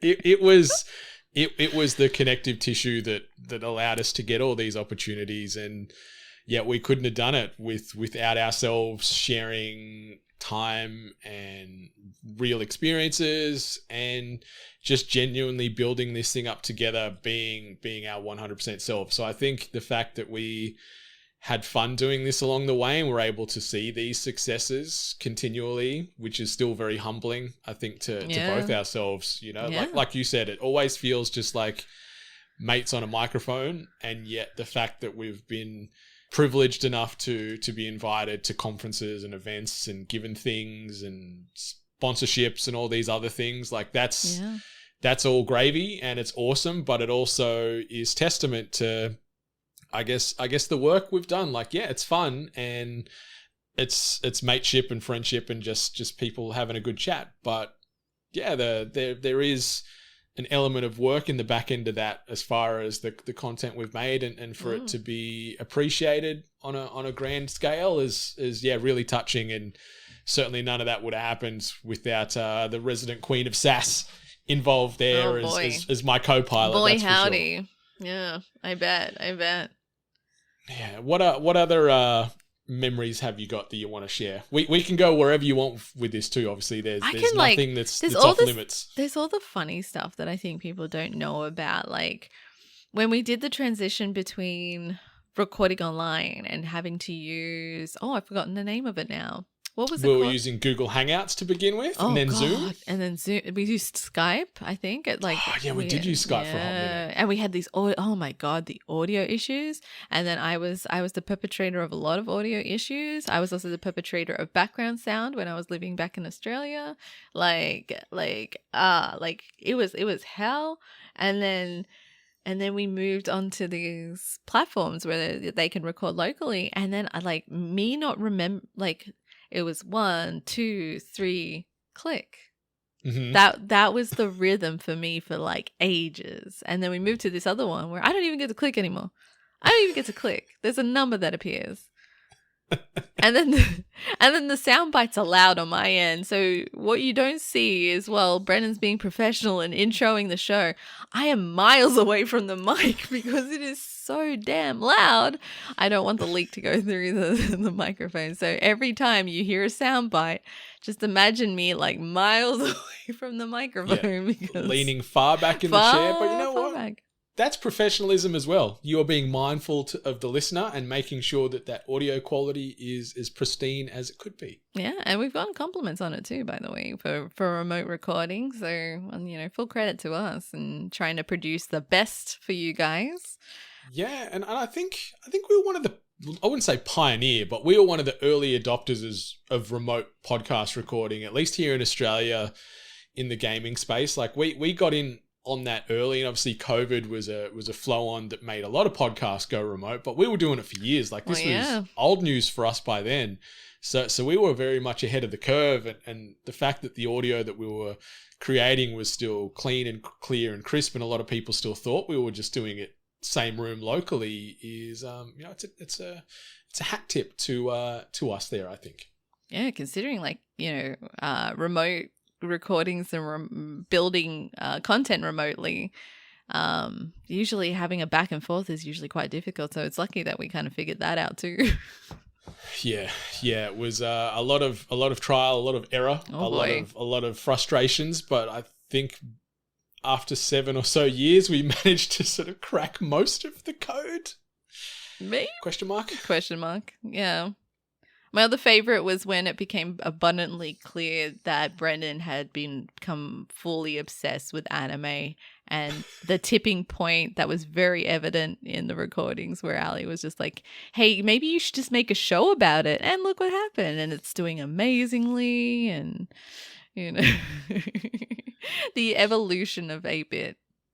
Yeah, it's very, very erratic, I think, what this brand has become and potentially will or won't become down the line. Who knows? But I think it's a not a memory, but it's a constant as well. Is that encouragement that you'd always give me? Like, no idea that I'd throw out there was too stupid. Like, even if they were probably very stupid, you'd never sort of just shoot me down. You'd talk to me about it in a nice way, and we'd unpack these things, and you'd sort of get me to share more of these consistently strange and spontaneous ideas that I'd always come up with. But you'd always support me, whether it be good, bad, or otherwise. You'd always have my back. So I'm very, very appreciative of that, because your support and encouragement gave birth to so many of these little offshoots that we've done over the years with 8-bit.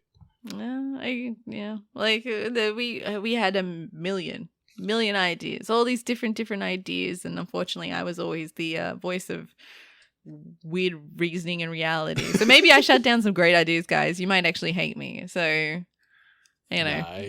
If they were shut down, there was probably a damn good reason why you put the kibosh on those, because my mind works in a very scattershot way, and not always are they beneficial and intelligent ideas. So if they were sort of silenced, I'd say there was a pretty big reason as to why. Good old what did I call myself? My stupid misunderstanding of how jargon and slogans are. I called myself a wet sock. I think I meant a wet blanket. That's right. Yeah. Old wet sock alley. Garfield finger. What was it? The Garfield fingers. There's a lot of things that I've said, and then I've kind of thought about what I've said, and I'm like, oh, and it has like come back to bite me. So like it, not like, it's just more like that line that everyone knows not to cross, and I just stupidly cross it, and then I also like I don't just cross it, I like kind of skip over it. Like there's been some very interesting words said. Yeah, you Fortnite emote directly on top of that line regularly. Oh yeah. And that's one of the things that I really enjoy about this podcast is the innuendos, the double entendres, the mixing of terminologies and jargon, or just generally putting our foot in our mouths. Oh yeah. More often than not, makes for great unscripted content. And like, that's the thing, like we don't script these episodes out. We have an agenda with some news that we go off, but outside of that, it's just fast and loose. Oh my Lord, if anyone has thought this was scripted, I mean, how? So we're pretty good actors, Hollywood. Hook us up. Oh boy. Off the rails every time, but wouldn't have it any other way. Yeah, Ali's already over there in the States, Hollywood. Call her up. Oh, get her on your screens. Any other podcasting memories you want to share, or should I drop in another little audio message here? Let's hear what someone else has to say. Okay. This one is coming at you now. Hi, Ali. It's Mama Loz here. I just wanted to wish you all the very, very best on what life is throwing at you now. You're just going to be so great at it. I know Brendan will miss you terribly, as with all the fans of the Hungry Podcast, but just keep those memories safe, tucked away in your heart, as we will keep you in our hearts. Take care, sweetie. All the very best. It's been such a blast listening to you guys, and we'll really miss it. Love you. Bye-bye. Of course Mama Loz gets me.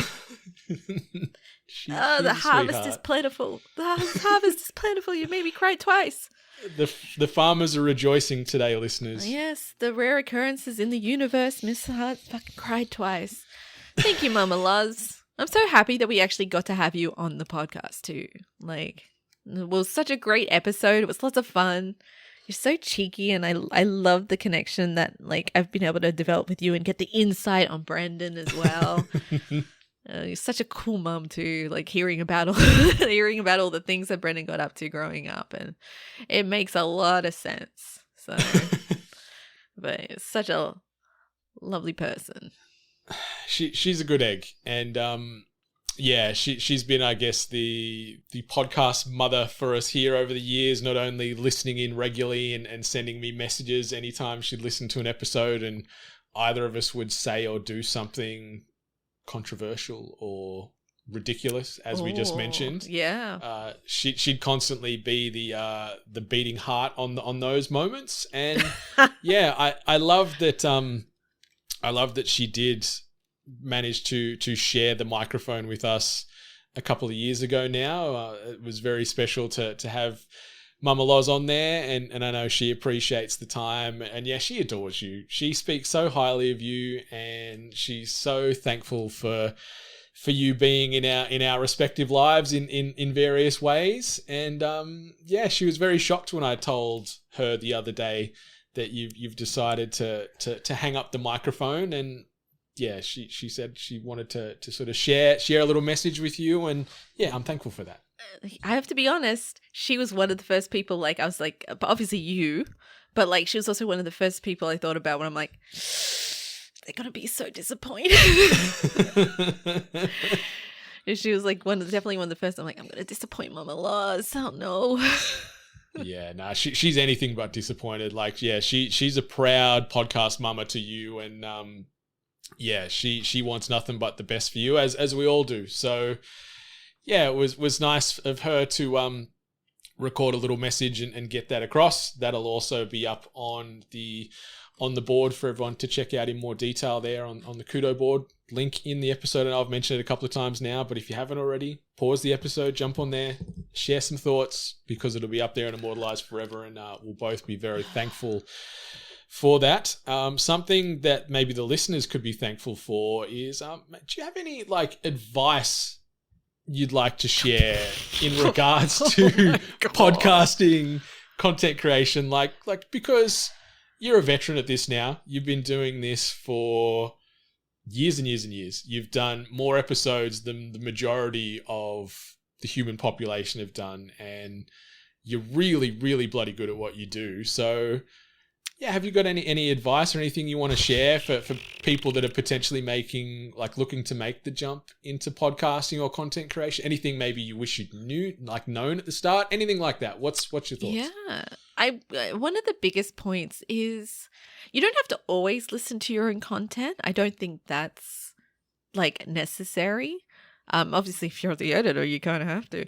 But I do recommend every now and then just going back and listening to your own content, listening to how it flows, how it's working out. Because like sometimes you can be just so in the moment that you might realize like, oh damn, like I talked too long about this, or I'm not articulating my point of view across as well and stuff. So I do recommend, and I did it quite frequently, going and listening to your podcast, listening to what you're producing, and like, you know, be a bit critical about yourself. Like, kind of ask yourself the question, like, would I honestly listen to this? Like what can I do that would make it more interesting, more engaging? And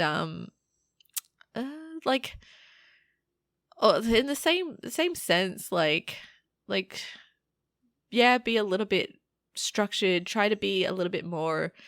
Like, as much as podcasting is fun, and obviously whatever you're podcasting about, create structure, create at least like some kind of, framework on what you're making, what your goal is, what your outcomes are, and just constantly go back and reflect on it, see what works, see what might not be working.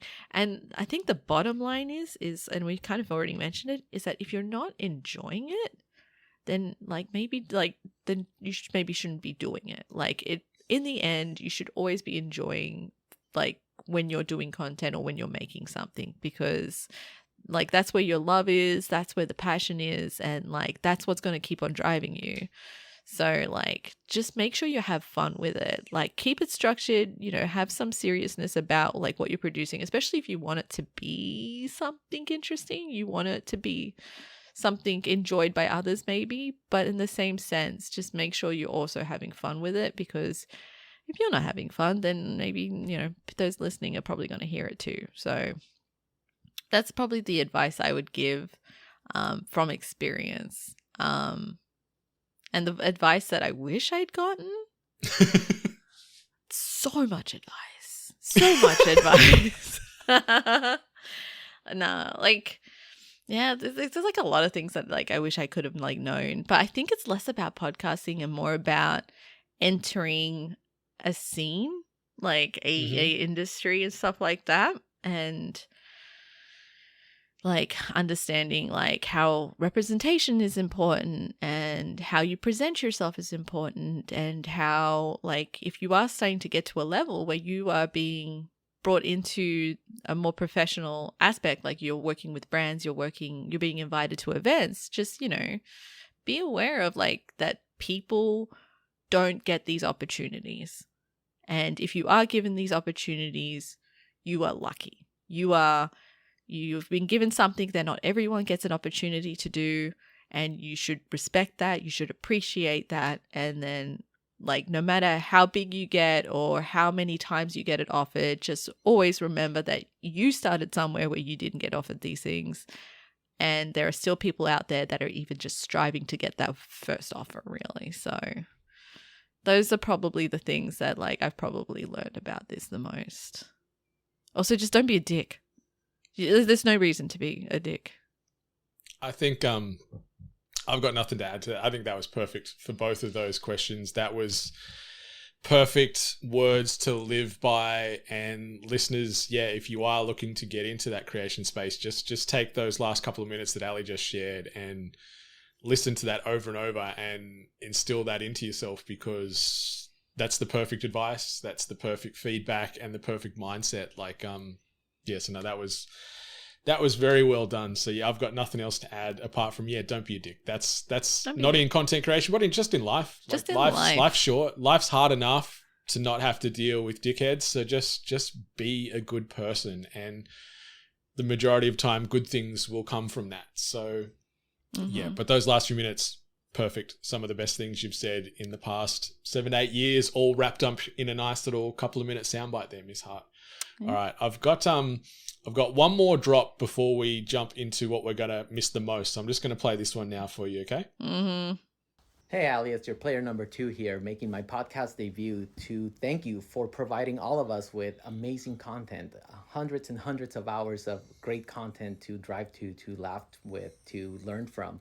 You know, I will forever consider myself lucky to have gotten a chance to get a behind the mic look at all the hard work that you put in to just make this possible week after week. You and Brandon just going over the news, setting up, you know, schedules and everything. It's just so we can just lay back and enjoy the show. Thank you. And I will definitely miss your voice blasting through my speakers, but you know, I have to say I do have a favorite voice of the podcast. Sorry, Brandon, I hope you understand, but you know, I will miss it. Thank you also for helping me understand a lot of the Australian references and slang that you guys use in the podcast. Thank you for all those Australian slang and reference lessons that you give me so I can further enjoy the podcast. I'm really, really proud of you. I'm really proud of all the work you have done.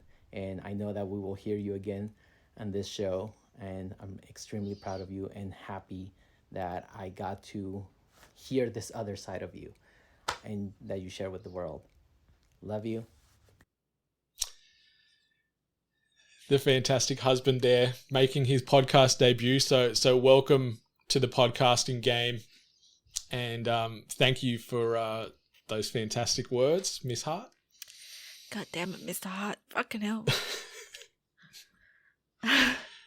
The crops are especially plentiful today, listeners. There is no drought anywhere in this world right now. All the crops, they're fucking harvestable and replenished and all great. Fucking hell. I was so convinced. Whew. Yeah. He's been there for the most of it. So shit, balls, fuck, shit, damn. C word. You can drop one if you like. Go out on a bang if you like. I won't even censor it. Tempting, but monetization in media has been crazy. Even the F-bomb is a delicate subject. Yeah, my player two's gotten to hear both sides of the podcast, and there's always a funny occasion jumping into the car and his thing, like his radio, his sound system kind of automatically going on, and then I hear my voice come out of there, and I'm like, oh God, turn it off. Like, turn it off. I don't want to hear that. It's disgusting. Turn off my voice. I was also waiting for him to say that you were his favorite voice. So I'm glad I just narrowly beat you. We both know that was never going to be the case. You're the apple of his eye, and yeah, he is one of the best guys I know, and you're both genuinely just two of the best people that I know, and I've been very lucky to call you both friends and share great moments outside of this podcast space together. I'll still forever remember my heart exploding when you two randomly rocking up at my birthday in Queensland many moons ago.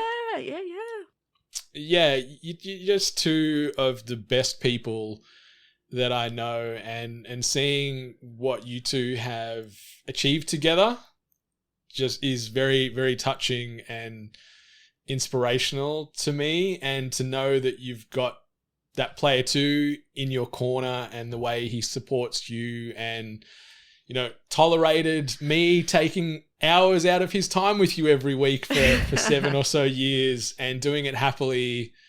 I'm so thankful for that, because yeah, he's a great guy, you're a great girl, and I'm so happy you found each other and you're building this life together, because yeah, it's inspirational, and I just love it. I love love, and the love that you two have, yeah, it's one of a kind in all the right ways. It really is. Who would have thought that an Australian and a Mexican would have gotten together? It's crazy. Honestly, we should build a restaurant, because the food combos would be delicious. They would be amazing. Yeah. Incredible. But yeah, like, he's been a part of it, and we've played games together as well, and yeah, for the birthday surprise of, like, not only me appearing out of nowhere, but then also, like, my husband appearing as well. So yeah, like, that was, I remember that. It was like a lot of fun, and he got to experience a different area of Australia, which was also very interesting too. But yeah, it's very important to have someone that supports everything that you do, because I know that we're lucky. There's not a lot of people out there that can share gaming with someone, so yeah. Oh my God, I'm so sick of this crying.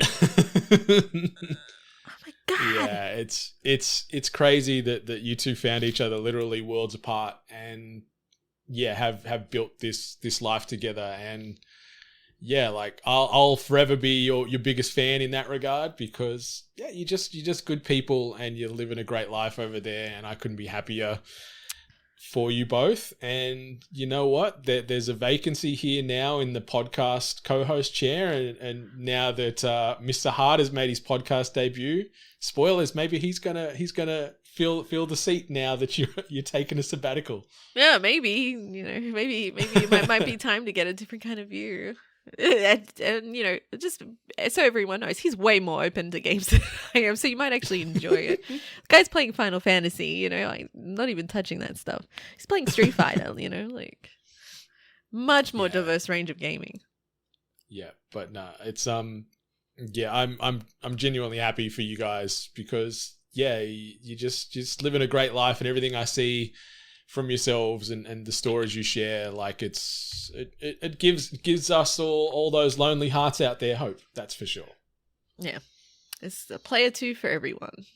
And it's nice that you've found yours. I guess the last question I wanted to bring to the table today is, what are you going to miss the most about podcasting, about the Hungry Gamers, about it all? What are you going to miss the most once that mic goes off now for a potential indefinite period of time after we hit stop today?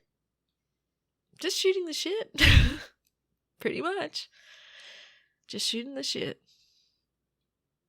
That's it.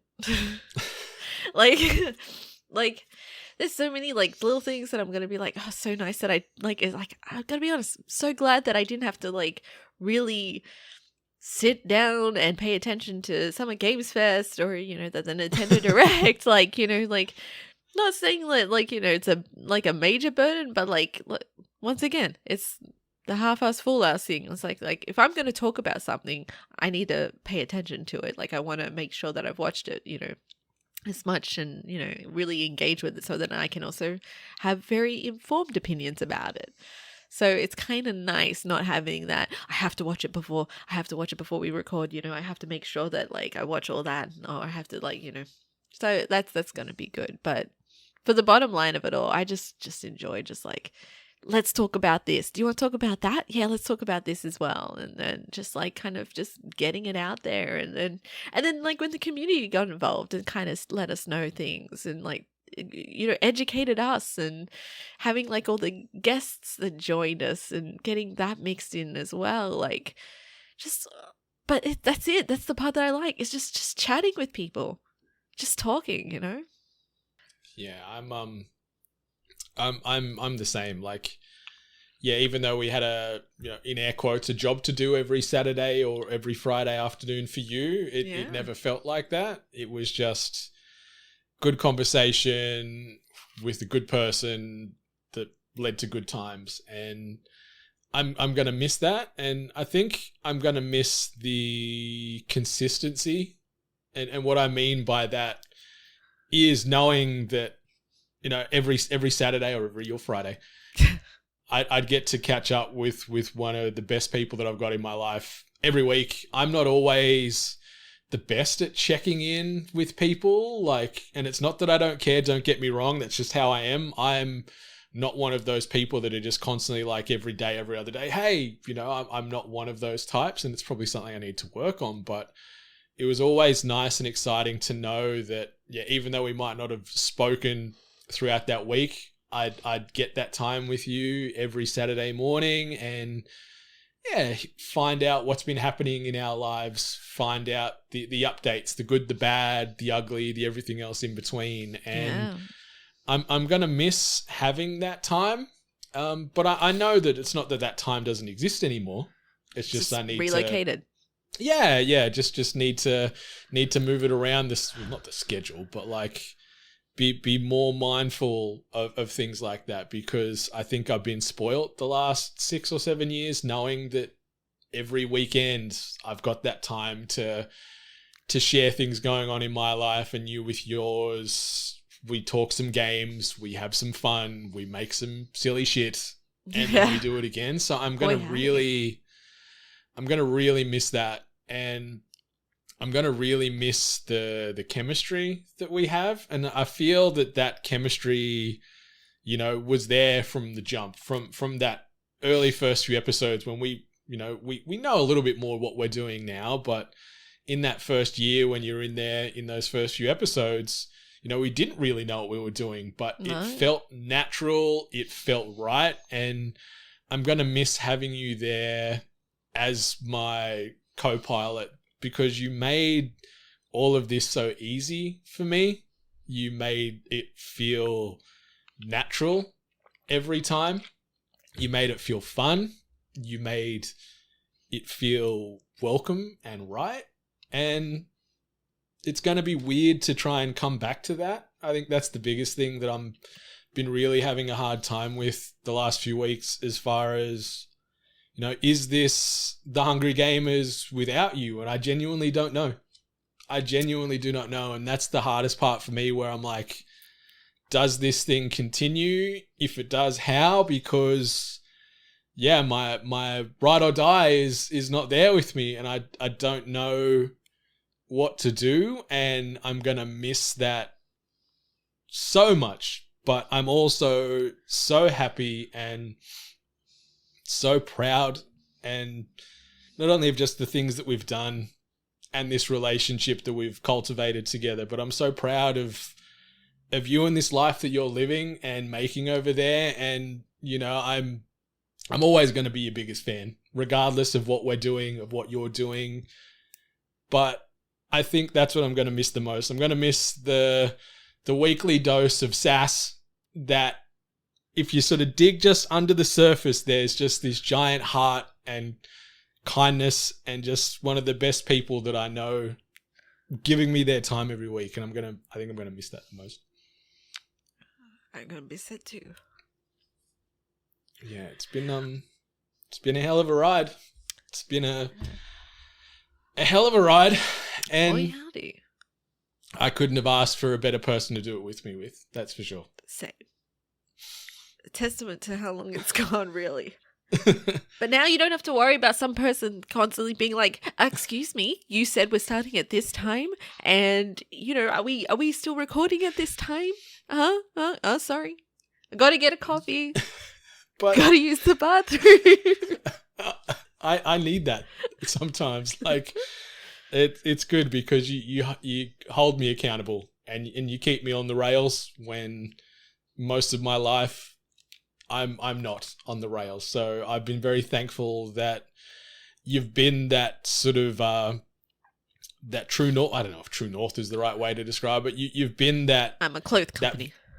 Yeah, great company. I'm sure their apparel feels great on the body, but better clothing at shop8bit.net if you want to get some better true North-based apparel.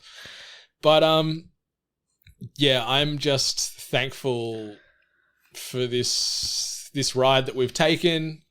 It's been so fun and so rewarding, and some of the best years of my life and the best memories of my life have been shared with you and spent with you, and I'm going to carry that with me forever until I can convince you to turn your microphone back on and maybe return. But if you don't, I'm not going to love you any less. Appreciate that. No, I definitely, I do not want this to be, never again, no more after this, nothing. I have stuff to say, I have stuff to create, I'm a very creative person, and I'm gonna sneak my way in and find a way to get my thoughts out there, whether you all want it or not. This is the internet, damn it.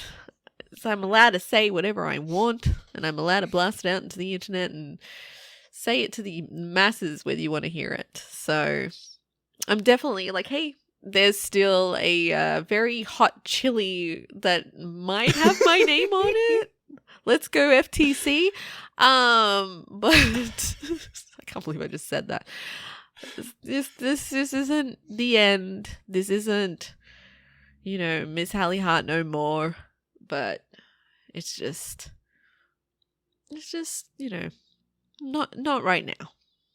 Yeah. Because the world's a much shitter place without your content or your thoughts in it, I've got to say. And you are so fucking talented, and I know that you are your worst critic a lot of the time, because yes, you're a perfectionist, and that's not a negative term. Hashtag you just you're all about that full ass life. All about that full ass.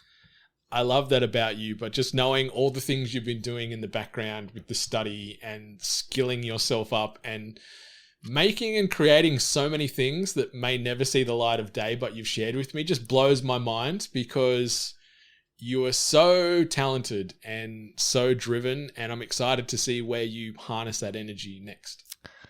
Yeah, I guess only time will tell. Well, I'm I'm probably like, I could sit here and talk for many more moons about you and your greatness, but I don't know. I'm sort of out of succinct things to say. I think my mind is just starting to pull left, tear right, etc. But is there anything else you wanted to say? Maybe we look at closing this episode down. What do you reckon? Well, I am absolutely dehydrated. I don't think there's a single liquid left in my body because I've had to just cry it all out. It is absolutely no surprise to anyone that, you know, Miss Sass herself has a little icicle of heart that's down in there that's, you know, makes her cry. And luckily no damage to dogs happened in this podcast, which is usually the, you know, perpetrator of me getting upset or crying in things. So, but it's been a long, crazy ride.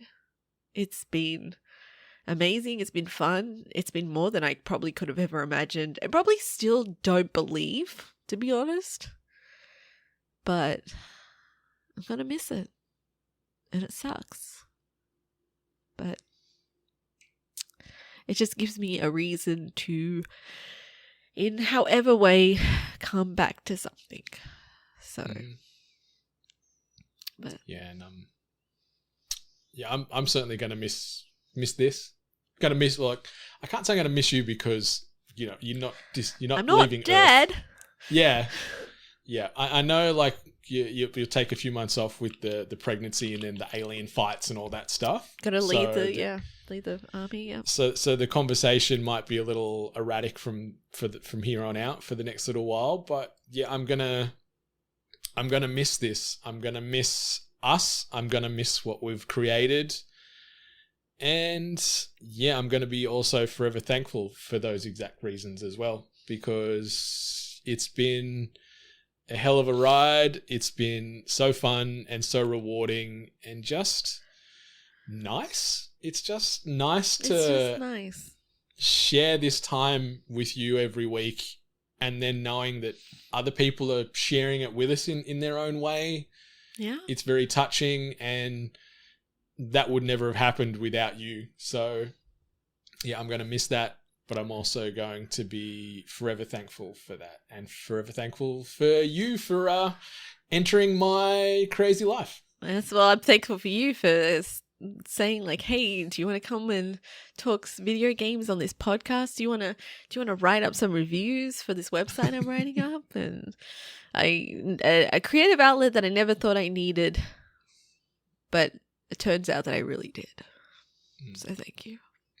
No, thank you. But yeah, listeners, this has been episode 329 of The Hungry Gamers. It's been an absolute pleasure to bring this podcast to you every week-ish for the last 7 to 8 years. It's been an absolute honor to make this podcast with you, Miss Hart, and I just want to say to you, and want to say to the listeners out there, much love. And stay hungry.